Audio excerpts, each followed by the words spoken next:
जैसे आपके जीवन में कोई कष्ट आया है, आप अपना जीवन में फटे पुराने किसी प्रकार से जिंदगी निर्वाह किया और वो फटे पुराने वस्त्र को आप फेंक दे नहीं, उन वस्त्र को आप रखिए। आप आज धनवान हुए हैं, परंतु एक बार 24 घंटा में उन वस्त्र का दर्शन करके अपना कार्य करने के लिए जाइए, तो आपका कभी भी मन बिगड़ नहीं सकता। आपको हरदम आपका पहचान आपको याद दिलाएगी। समझ गए हम क्या थे, और नहीं तो आपके अंदर में अभिमान आ जाएगा, अरे आप अभी धनवान हो गया। नहीं, ये आपका भूल है। समझ गए, इसलिए उन वस्त्रों का ध्यान करो, याद करो। समझ गए, तो इसलिए शमशान घाट में उसी व्यक्ति का भगवान शिव अपने शरीर में लेपन करते हैं जो राम भक्त हो, जो शिव भक्त हो, जो मिहि बाबा के भक्त हो, कोई गायत्री माता का भक्त है, कोई कबीर साहब का भक्त है, कोई अपने माता पिता के ही क्यों न भक्त है, वो चाहे काली माता का भक्त हो, संसार में किसी का भी भक्त हो। समझ गए, भक्त होनी चाहिए। और जिसको सर्टिफिकेट मिल गया भक्त बनने का और भक्त आप बन गए, वो व्यक्ति जब मर जाते हैं और उसको जब व्यक्ति जलाते हैं, उसी भक्त का राख भगवान शिव अपने शरीर में लेपन करते हैं। हर व्यक्ति का राख अपने शरीर में भगवान भोलेनाथ नहीं लेते, जो भक्त होते हैं उन्हीं का लेते हैं। क्यों? इन राख में ये नॉर्मल राख नहीं है, अरे इसमें भगवान राम का, भगवान शिव का गुणगान छुपा हुआ है। नहीं समझे, राम का गुण छुपा हुआ है, गुणगान छुपा हुआ है, नाम छुपा हुआ है। इस नाम को अपने शरीर में चिपका लेते हैं भगवान भोलेनाथ। समझ गए, इसलिए राग भगवान शिव को ज्यादा प्रिय है। आज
जैसे ही ये बात यहाँ पर आए तो हाहाकार मचा दिए, सभी देवताओं के ऊपर हाहाकार मचा दिए और सारा देवता त्राहिमाम सब ब्रह्मा जी के पास में गए और ब्रह्मा जी से निवेदन किए कि ये तारक असुर कैसे मरेगा।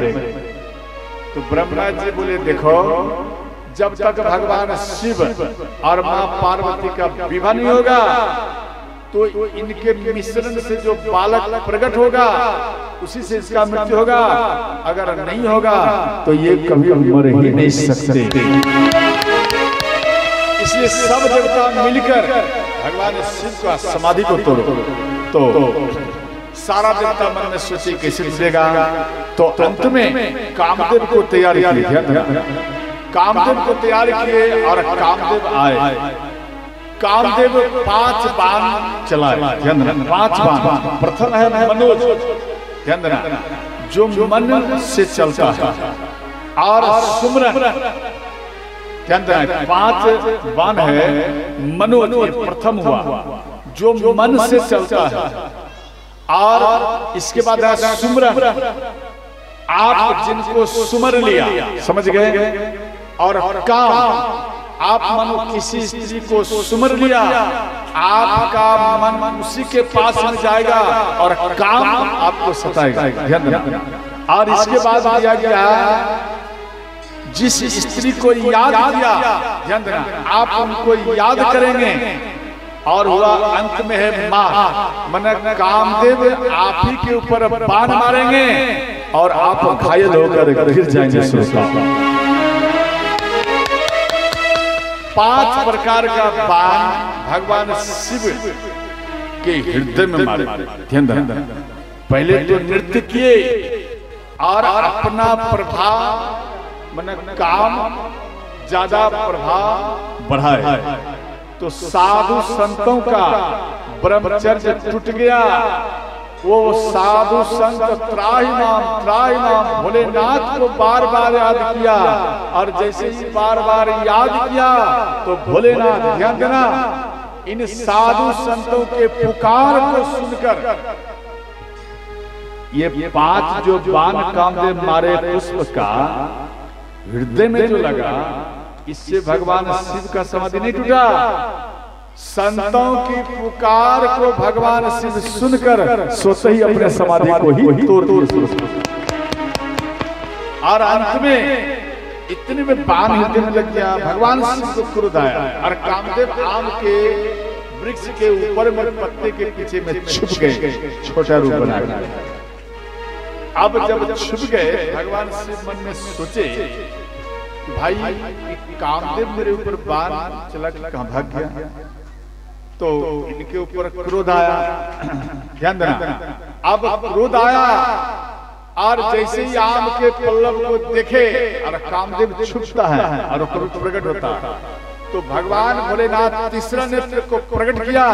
नैन को जैसे ही देखे, नैन से तीसरा नेत्र से, तीनों नेत्र से एक बार देखे और अंत में कामदेव जलकर ही भस्म हो गए। भय काम बस जोगी तापस, अर्थात जब कामदेव भस्म हो गए तो इनकी पत्नी रति, ध्यान देना, रति रोते हुए भगवान शिव के चरण में गिर गई और कहते हैं कि हे भोलेनाथ, आप तो जगत पिता हैं और उस जगत का एक बेटी मैं भी हूँ। इस नाते से आप हमारे पिता और हम आपकी पुत्री हो। क्या आप ये चाहते कि आपकी पुत्री विधवा हो?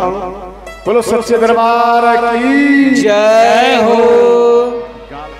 तो अंत में रति कहती कि भगवान हमें पति चाहिए। भगवान शिव बोले कि रति आपको पति मिलेंगे, परंतु द्वापर में जब भगवान श्री कृष्ण का अवतार होगा, इनका एक बेटा होगा, ध्यान देना, उसका नाम होगा प्रद्युम्न और वही तेरा पति होगा। तो यहाँ लिखे हैं गोस्वामी जी, जब यदुवंश कृष्ण यावतार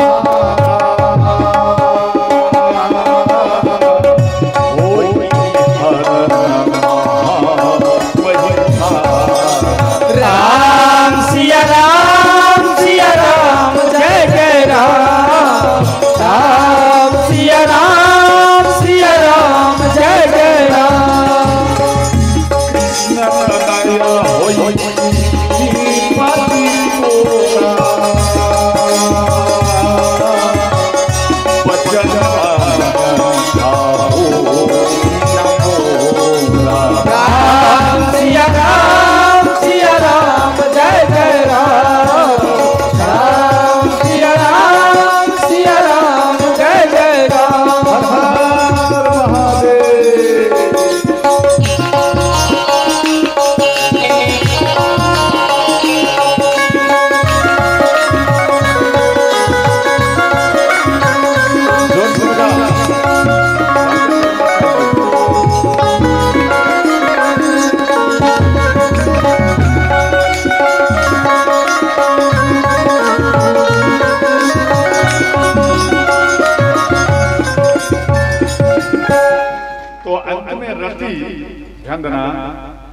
भगवान शिव के चरण में प्रणाम कर और भगवान शिव को बोली कि फिर हमारा काज कैसे होगा? बोले बिना शरीर का ही कामदेव आपका हर काज पूर्ण करेंगे। आशीर्वाद दिए, रति चली गई। और इसके बाद सारा देवता आया। तो जैसे आए सब असुर विष्णु बिरंची समेता, गए जहां शिव कृपा निकेता। भगवान शिव के पास में आए और सब कोई बोले कि हे भोलेनाथ, अब तो आप विवाह कर लीजिए। तो अंत में भगवान शिव का श्रृंगार करने लगे। ऐसे निमंत्रण भेजा गया सभी देवताओं को। सब देवता प्रसन्न होकर आए और शिव जी का श्रृंगार करने लगे। कौन किए? शिव जी के गण। ध्यान देना, शिव ही शंभु गण करहि श्रृंगारा, जाटा मुकुट अहि मोर सवारा। लड़का सजता नहीं है, लड़का कभी सजता नहीं है, लड़का को सजाया जाता है। समझ गए? और यहाँ भगवान शिव को ध्यान देना, भगवान शिव के गण सजा रहे हैं। गण मना परिवार, बस समझ गए? गण मना परिवार, परिवार को ही गण कहा जाता है, गण को ही परिवार कहा जाता है। और यहाँ सजाए भगवान शिव को। ध्यान देना, भगवान शिव को कहते हैं कि हे भोलेनाथ, आपको सजाने के लिए कुछ मटेरियल लाना पड़ेगा। बोले क्या लाना है? बोले बाजार जाऊंगा, बाजार में वो क्या बोलते माता अपनी भाषा में समझना, दूल्हे को जो सजाते हैं औसिन मोसिन पाउडर, क्या बोलती है? औसनी मोसनी पाउडर। अरे अपना भाषा में समझ लीजिए, हमको नहीं मालूम, ठीक है ना? तो ये सामग्री लाना पड़ेगा। बोले अरे पाउडर चाहिए? बोले हाँ। तो एक काम करो, शमशान घाट में जाओ और वहाँ पाउडर मिलेगा, राख मिलेगा, और वो लिया और अपने शरीर में लगाऊंगा और मेरा शरीर ही सुंदर हो जाएगा। तो शमशान घाट का राख क्यों प्रिय है भगवान शिव को? ध्यान देना, एक बार भगवान शिव आकाश मार्ग द्वारा जा रहे थे और पृथ्वी लोक में व्यक्ति, 4 व्यक्ति कंधा पर, एक व्यक्ति लेटा हुआ और लेकर जा रहे थे। ध्यान देना, एक व्यक्ति लेटा हुआ है और 4 व्यक्ति कंधा पर लेके जा रहे हैं। आगे वाला व्यक्ति कहता है कि राम नाम सत्य है और पीछे वाला कहता है सबका यही गत है। भगवान शिव के कान में आवाज आ रहा है। भगवान शिव मन में सोचे, भाई ये राम नाम में जरा देखो कहां तक जाता। तो भगवान शिव इनके निकट में आए और गंगा मैया के किनारे में जब आए, ध्यान देना, तो उन अर्थी को रख दिया गया। भगवान शिव थोड़ा देर के लिए, ध्यान देना, थोड़ा देर के लिए नैन को बंद किया। अब जैसे ही बंद किया फिर खोला, इतने में देखता ना अर्थी है और ना वो व्यक्ति है, कहाँ भाग गया। ध्यान देना, तो इसके बाद को ध्यान देना, भगवान भोलेनाथ गंगा के किनारे में गए और वहां देखता है राख थोड़ा है और वहां पर एक तुलसी का पौधा है और वहां पर लिख दिया है सीताराम। समझ गए? अब यहाँ लिखा हुआ है। भगवान शिव मन में सोचे, अच्छा यहाँ तक आया सीताराम, आहा, जरा जो लाया है वो व्यक्ति कहाँ, जरा मैं ढूंढूं। तो उसको ढूंढने के लिए दुकान में देख रहा है तो वो व्यक्ति कहता पूरी ले लो, सब्जी ले लो और क्या चलाते हैं, जिलेबी ले लो। 3 प्रकार का ही चलता था। तो जो व्यक्ति बोलता था राम नाम सत्य है, अब पीछे वाला कहते थे सबका यही गत है, और वो सब कहता है पूरी लो, जिलेबी लो, सब्जी लो। भाई ये राम नाम कहाँ भाग गया भोजन के चक्कर में? इससे मालूम पड़ता है, भगवान शिव मन में सोचे, इससे मालूम पड़ता है ये व्यक्ति नहीं बोल रहा था, जो व्यक्ति लेटा हुआ था उसके प्रभाव से ये व्यक्ति बार बार बोलता था। अब ध्यान देना, देखो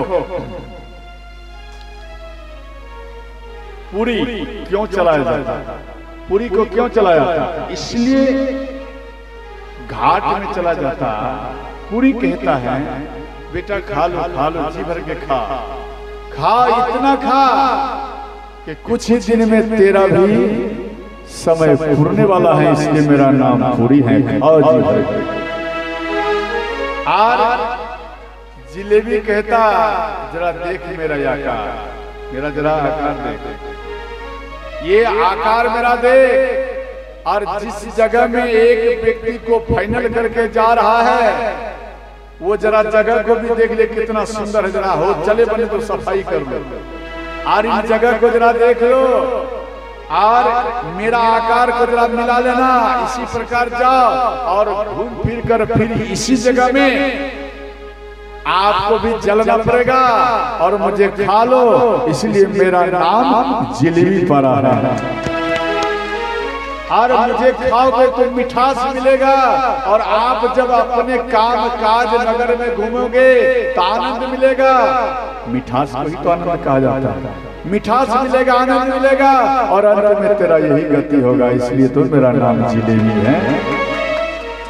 और अंत में सब्जी कहता, सब्जी पुकार करता, अरे अरे खाओ खाओ, हमारे में सब पॉइंट मिला हुआ है, और सब जीव आओगे इस घाट में और मुझे खा लो, इसलिए मेरा नाम सब्जी पड़ा है। समझ गए? तो अंत में ध्यान देना, देखो अगर आपके पति मानो किसी को जलाकर आए, बस समझ गए, और घर में आप क्या करती हैं, नीम का पत्ता और मिर्ची भी रखते, जो तीता लगता है दादा ना, वो ज्यादा तीता वाला मिर्ची रखते, और थोड़ा हसवा मन लोहे का कुछ, मन लोहे का कुछ रखते, नहीं कुछ लोहे का वहां पर रखते। और इसके बाद और ठंडा समय हो या गर्मी हो, ठंडा है तो भी आपको नहाना पड़ेगा, अपना ही सब वस्त्र को नीचे में रख दीजिए और मोबाइल रुपया को इधर रख दीजिए। ध्यान देना, आप गंगा में स्नान किए तो घर वाले मान नहीं दिए, आपकी पत्नी आपकी मां मान नहीं दिए, और सारा कपड़ा को उतरवा दिए, लेकिन मोबाइल और रुपया को अपने पास में रख दिया। अरे इसे भी तो डुबा दो जल में, तभी तो पवित्र होगा। क्या जब छुट्टू किसमें आ गया तो इसको भी तो धोना चाहिए ना। आप मोबाइल को डुबाओ, आराम से निकालो, वो मोबाइल हरी बोल तब बोलेगा, हरी बोल, अच्छा, और रुपया को डुबा दीजिए फिर निकालो। तो आप ऐसा अगर मानो ऐसा बोलेंगे, आप ठंडा में कौंप रहे हैं कोई बात नहीं, लेकिन आपको आपकी पत्नी ना भाई, और ठीक अगर आप सो रहे ठीक, और घर में अगर बोल देंगे राम नाम सत्य है, सबका यही कहते हैं, जरा एक बार बोल के देख, घर से अपनी पत्नी निकाल देंगे, बाहर निकालो, राम नाम सत्य है या नहीं है, बोलो माता, है ना सत्य? अरे बोलना है या नहीं, राम नाम सत्य है, सही बात है। जब ऐसा बात बोलते तो आप पत्नी को क्यों भगा देते, बाहर निकालो, ये बात बोलना माना है क्यों? क्या वो सत्य नहीं है? ध्यान देना, इस प्रकार का नाम उसी लाइन में लिया जाता है जहां में व्यक्ति का अंतिम विमान की तैयारी किया जाता है। इसीलिए आज जिस व्यक्ति के अंदर में अंतिम विमान का दिमाग में है कि मेरा भी विमान बनेगा और उस विमान पे हम भी जाएंगे, मेरा भी राम नाम सत्य होगा, उस बात को जो व्यक्ति भेजा में बैठाएगा, दिमाग में बैठाएगा, हृदय में बैठाएगा, जीवन में कभी भी वो गलती कर नहीं पाएगा, वो गलती नहीं कर पाएगा, चाह के भी नहीं कर पाएगा। बस समझ गए? इसलिए उन बात को रखो। जैसे आपके जीवन में कोई कष्ट आया है, आप अपना जीवन में फटे पुराने किसी प्रकार से जिंदगी निर्वाह किया और वो फटे पुराने वस्त्र को आप फेंक दे नहीं, उन वस्त्र को आप रखिए। आप आज धनवान हुए हैं, परंतु एक बार 24 घंटा में उन वस्त्र का दर्शन करके अपना कार्य करने के लिए जाइए, तो आपका कभी भी मन बिगड़ नहीं सकता। आपको हरदम आपका पहचान आपको याद दिलाएगी, समझ गए हम क्या थे। और नहीं तो आपके अंदर में अभिमान आ जाएगा, अरे आप अभी धनवान हो गया, नहीं ये आपका भूल है, समझ गए। इसलिए उन वस्त्रों का ध्यान करो, याद करो, समझ गए। तो इसलिए शमशान घाट में उसी व्यक्ति का भगवान शिव अपने शरीर में लेपन करते हैं जो राम भक्त हो, जो शिव भक्त हो, जो मिहि बाबा के भक्त हो, कोई गायत्री माता का भक्त है, कोई कबीर साहब का भक्त है, कोई अपने माता पिता के ही क्यों न भक्त है, वो चाहे काली माता का भक्त हो, संसार में किसी का भी भक्त हो, समझ गए, भक्त होनी चाहिए। और जिसको सर्टिफिकेट मिल गया भक्त बनने का और भक्त आप बन गए, वो व्यक्ति जब मर जाते हैं और उसको जब व्यक्ति जलाते हैं, उसी भक्त का राख भगवान शिव अपने शरीर में लेपन करते हैं। हर व्यक्ति का राख अपने शरीर में भगवान भोलेनाथ नहीं लेते, जो भक्त होते हैं उन्हीं का लेते हैं। क्यों? इन राख में ये नॉर्मल राख नहीं है, अरे इसमें भगवान राम का, भगवान शिव का गुणगान छुपा हुआ है, नहीं समझे?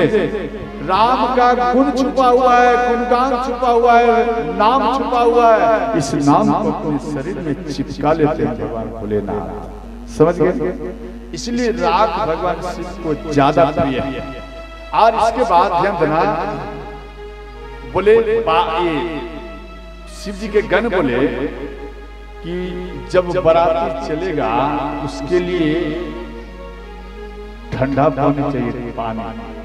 बोले मत घबराओ, भगवान शिव जाटा को कसकर बांधे और गंगा माता को याद किए, जाटा में ही गंगा माता प्रकट हो गई। और शिव जी के गण बोले भोलेनाथ रास्ते में रोशनी चाहिए, इसलिए जनरेटर लेना पड़ेगा। बोले घबराओ ना, भगवान भोलेनाथ 2 तिया का चांद अपने मस्तक में लगाया, समझे? 2 तिया क्यों लगाए? पूर्ण क्यों नहीं लगाए? पूर्ण चांद लगाना चाहिए, ज्यादा रोशनी करता। भगवान शिव इसलिए नहीं लगाए, पूर्ण लगाने के बाद में दूसरे दिन वो धीरे धीरे घटता है। हम वो घटने वाला चांद हमें नहीं चाहिए, हमें क्या चाहिए? तो बढ़ने वाला चाहिए। इसलिए 2 तिया का चांद लिए और चलते भी रहेंगे और ये रोशनी बार बार बढ़ते ही जाएगा। इसलिए 2 तिया का चांद भगवान शिव अपने मस्तक में लगा। यही 2 तिया चांद को मुस्लिम भाई पूजा करते हैं, हिंदू भी करते हैं। और इसके बाद श्री भगवान भोलेनाथ, ध्यान देना, यहाँ विष्णु भगवान बोले कि हे नाथ, आप एक काम करिए, आप अपना, ध्यान देना, आप अपना समाज को लीजिए और जनेऊ किसका बनाए? धामन 2 सांप को पकड़े और उसका जनेऊ बनाए। 2 सांप को बांध दिया गांठ में और जनेऊ बनाए। 2 जहरीला बिच्छू को पकड़कर कान में कुंडल बनाए। ध्यान देना, ऐसे तो भगवान शिव का तो बहुत श्रृंगार है। और इधर ये विष्णु भगवान बोले कि आप अपना समाज को बराती ले जाइए। तो भगवान शिव बोले नंदी आप जरा भृंगी बजाओ। और जैसे ही भृंगी बजाए तो आपके इलाके का भी भूत प्रेत, ध्यान देना, भगवान शिव जी के विवाह में तुरंत प्रकट हो गए। यहाँ गोस्वामी जी लिखे हैं, को मुख हीना विपुल मुख का बिनु पद कर तो बहु पद पाओ। राम सिया राम जय जय राम। राम सिया राम जय जय राम। मंगल भवन मंगल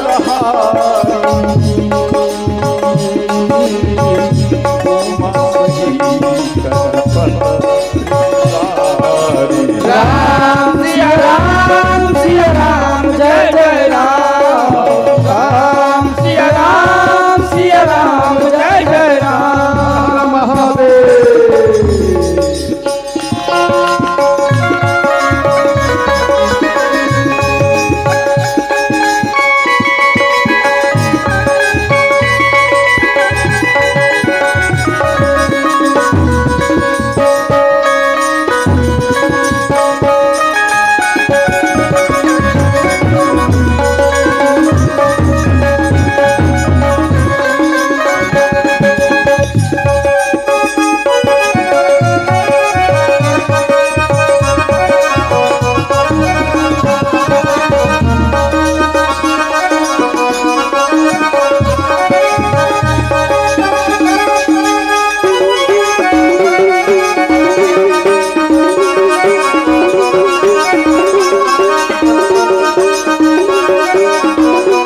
भगवान भोलेनाथ कि जब बाराती आए तो गौ मुखहीन विपुल मुख काहू, माने किसी किसी के शरीर में मुख ही नहीं, माने सिर नहीं है और फिर भी वो चलते हैं। और किसी किसी को 1000 हाथ है तो किसी को एक भी हाथ नहीं है। और किसी का पेट है तो ड्राम जैसा है, ड्राम। और किसी का शरीर मोटा ताजा है तो किसी के शरीर में केवल हड्डी है, मांस थोड़ा सा भी नहीं है। और वो नाचता है। अगर जैसे कंगाल, कंगाल समझते, माना हड्डी का एक व्यक्ति केवल हड्डी हो, आंख भी नहीं दिखाई देता हो, केवल हड्डी दिखाई दे, और वो इस जगह में व्यक्ति खड़े होकर नाचने लगे तो आप क्या करोगे? अगर भूत इस जगह में खड़ा हो जाए, कभी दिखाई दे कभी गायब हो जाए, अगर इस जगह में आ जाए तो आप क्या करेंगे? बोलो बोलो। भाग जाएंगे? भाग जाएंगे माता? भाग जाएंगे? नहीं भागेंगे? रात में भूत हम भेजते हैं, रुक जाएंगे, ठीक है? नहीं भागेंगे, भाग जाएंगे, इसलिए नहीं भेजना है, ठीक है?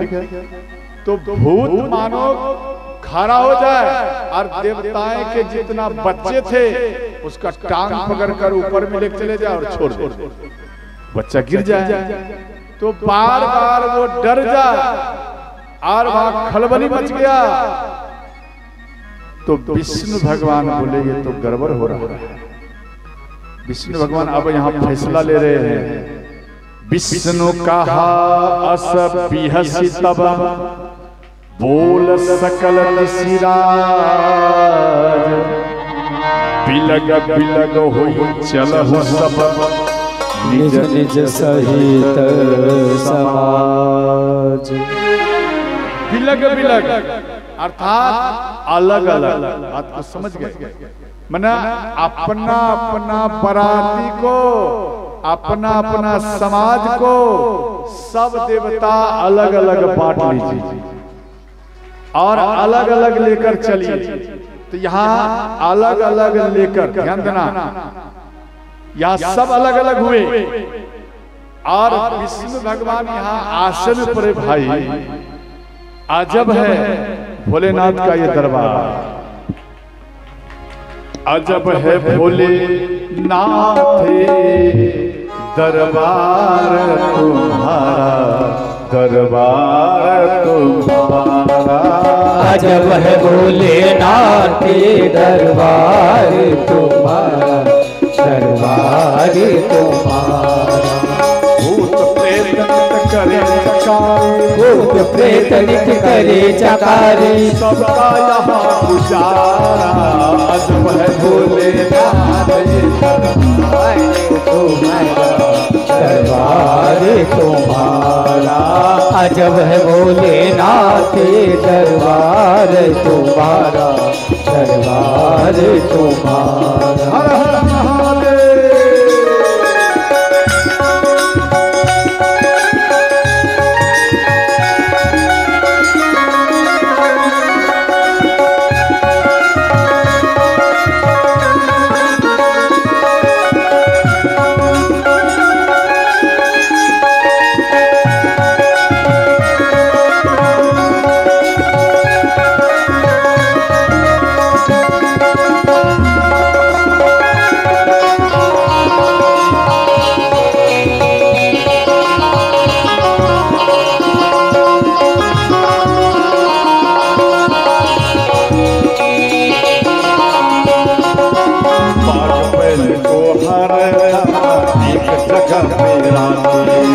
बाल बैल को हरदम एक जगह पर राखे, कभी एक दूजे को बुरी नजर से ताके, कभी न एक दूजे को बुरी नजर से ताके।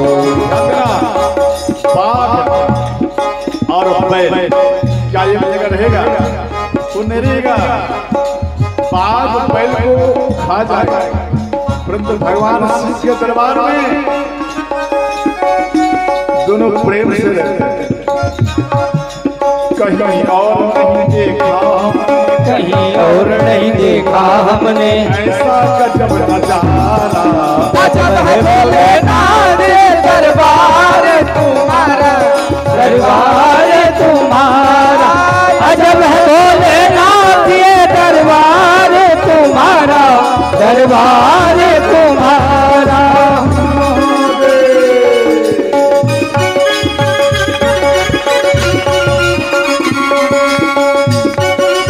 हरी बोल। दोनों हाथों से मीठी मीठी ताली बजाते हुए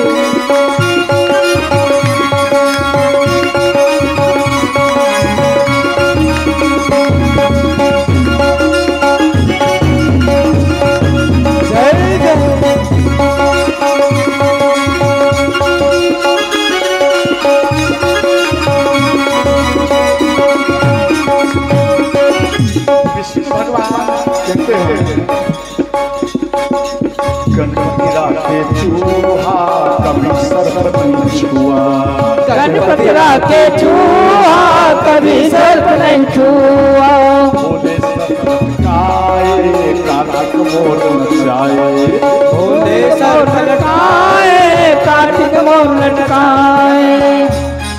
सर्प और चूहा क्या ये जगह रहेगा?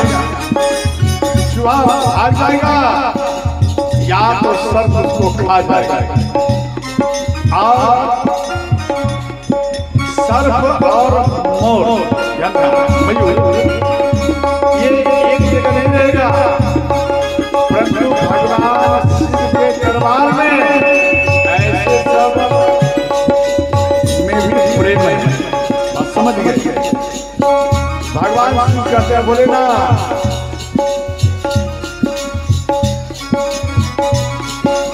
गणपति राखे चूहा कभी सर्प नहीं छुआ, गणपति राखे चूहा कभी सर्प नहीं छुआ। भोले सर्प लटकाए कार्तिक मोर नचाए, भोले सर्प लटकाए कार्तिक मोर नचाए। आदि का कारण नहीं है तेरा, आदि का कारण नहीं है तेरा, आदि से है पूरा। अजब है भोलेनाथ दरबार तुम्हारा, दरबार तुम्हारा। अजब है भोलेनाथ दरबार तुम्हारा, दरबार तुम्हारा।